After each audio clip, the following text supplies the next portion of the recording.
things are afoot. Today we're going to have a video and discuss some things that are indeed afoot. When I was growing up, I spent a lot of time with my grandfather, and he told me that during the war some people were so hungry that they would have eaten the plate if they could. A plum tree such as this could feed people for generations if only one is set. My grandfather told me when he was growing up he knew where every apple tree in the town was. Although he didn't mean this literally, it just goes to show the importance of something like that, where he knew he could get fresh apples when they were in season. So many of us, myself included, have largely been able to get apples year round and maybe take that for granted, as we do with many other food items, but who knows what's coming up. So that lovely beautiful apple tree that you know, that lovely old Bramley tree, wherever it may be, in someone's garden, in a park or whatever, the true beauty and power of that tree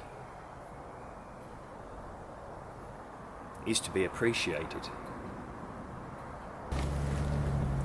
This little raised bed here, you can see it's about just over 2 meters long and 1 meter or so deep. Just think how much produce you could grow in this. You could get 20 seed potatoes in here. You could choose to put carrots in there, broad beans, runner beans, chard. So much in this small space. So if you have a small backyard, small front garden, a little area like this, you could get some beautiful fresh vegetables. If you really don't have much room and you'd like a fruit tree of your own, look at this lovely little gala apple tree. Hasn't really grown much since I've owned it.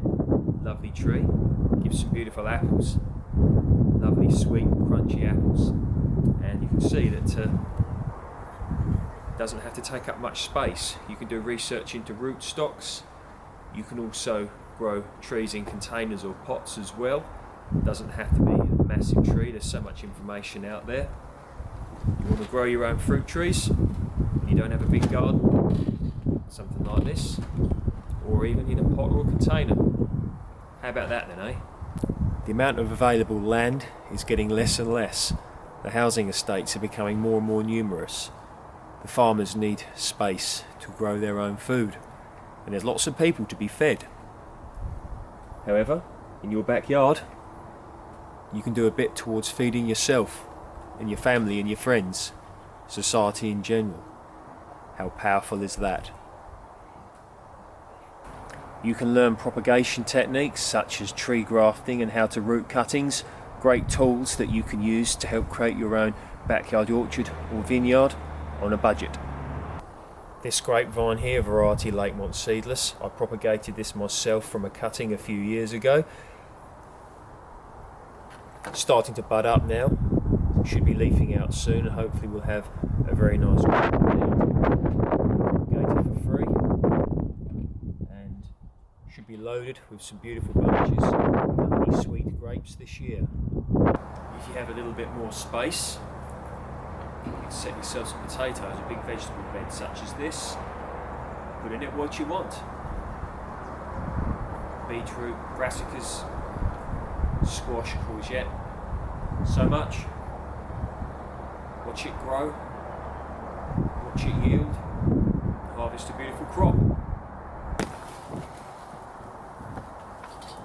Learning how to utilise things such as polytunnels, greenhouses and cold frames can be very good to help you create microclimates, to help you grow things maybe just a little bit easier, maybe extend the season either end a little bit earlier and a little bit later, to help you grow things such as peaches, which benefit from longer, warmer summers, and also to avoid disease such as peach leaf curl.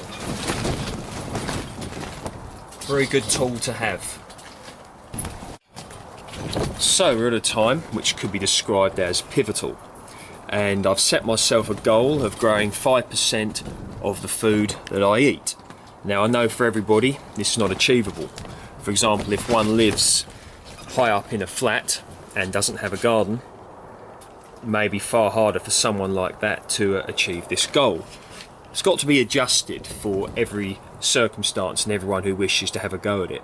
And this is why I always encourage realistic goals, because one can turn around and say they're going to do this, that and the other, but if it's unachievable, one is better off choosing a target which is achievable and hitting it and then moving on from there.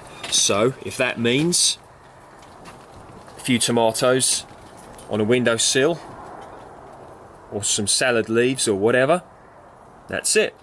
Go for that.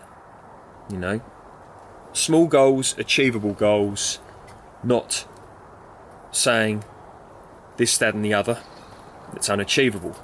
Make it specific to you, okay? And I think that's key in this.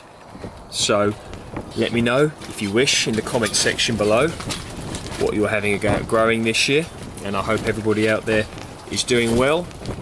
My channel exists to help support people, to pump them up, to let them know that this is indeed achievable, and there is something for nearly every person out there in terms of gardening.